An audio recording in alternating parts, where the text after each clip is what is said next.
This is part 4 of the Tamiya Egress rebuild series, and as you can see, the rolling chassis is now complete.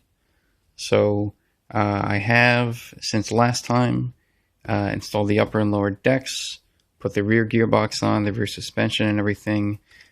Shocks are mounted, shock towers, it's all there.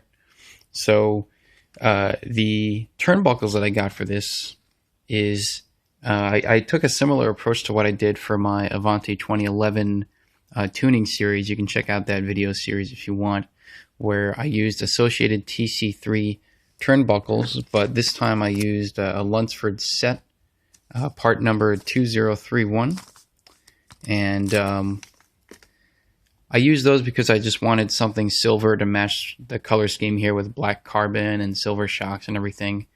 Associated does make their own titanium turnbuckle set, which is a blue anodized set, but I thought this color would look better. For the front, the turnbuckles are the right length. On the rear, the turnbuckles are maybe a little bit short, at least for these 6mm ball cups here. They might not be quite long enough to fit with this turnbuckle, so maybe use larger or longer ball cups here so that you can thread more of the turnbuckle into the ball cup, and these should work just fine. But for now, I'm just going to leave that as is. Generally speaking, the suspension travel is a lot smoother than on the Avanti, which is nice. One thing that I noticed on the Avanti 2011 and probably also the original Avanti is as the suspension travels, the rear wheels kind of move in and out. But on this, you don't have that. It's just a lot smoother. What else do I want to point out here? I don't know. That's basically it as far as I can figure. I mean, there's nothing all that different. It's just all nice and pretty now. Red aluminum wheel nuts there. Standard hybrid spike tires with the black wheels. These, of course, are not spectacular tires or anything, but they just finish the look for the chassis. I am in the process of painting the body, and I recently ordered an original decal set for the Egress. Those decal sets are expensive. You can find lower quality reprints for maybe 10 or 20 bucks. I tried getting a set of those a few months ago, and they don't look so great. So if you can, try to find original new and packaged Egress decals. They're about $50, and it's not cheap at all. But I have yet to find reprinted or remake versions of the Egress decals that don't look like garbage. So this is it for now. When I get the body painted and the decals on and mounted and everything, then I'll make another video to show that. The only thing remaining I should probably point out for the rolling chassis is the wing stay. So the wing stay goes into these two holes here, and there's a little grub screw that goes in on either end to tighten down what's basically a piece of piano wire. And from what I understand, the wing stay for the Tamiya Top Force is the same exact dimensions and everything. The only difference is that on the Top Force, that wing stay goes up and it bends back, then that's it.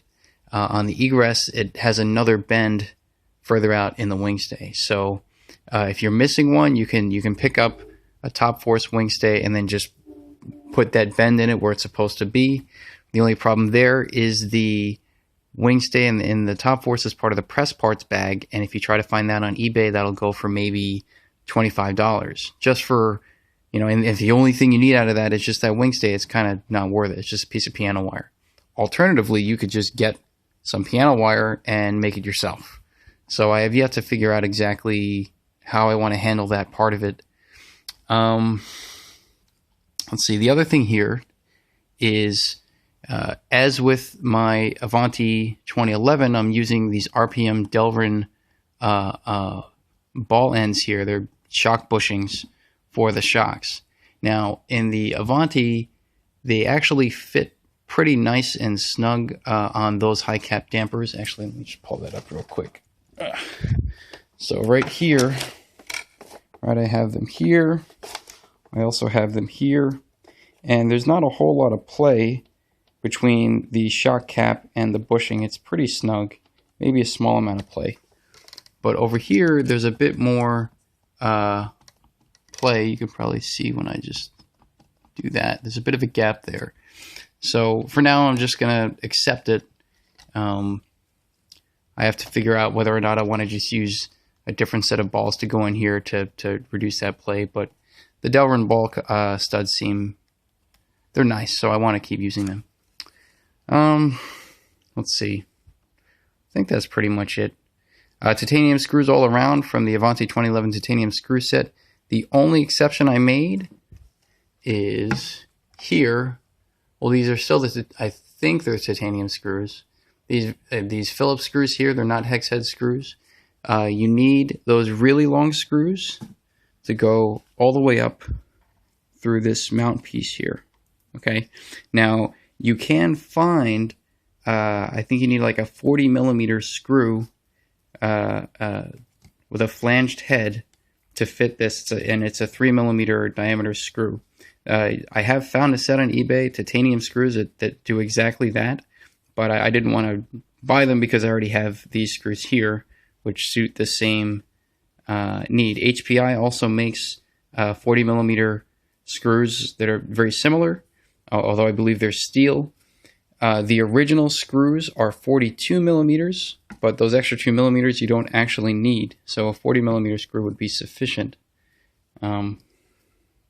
Yeah, I think that's pretty much it. Sorry if this is a bit of a dry video, but this is basically the status of the rebuild as it is. And when it's complete, I will do a final video. Okay.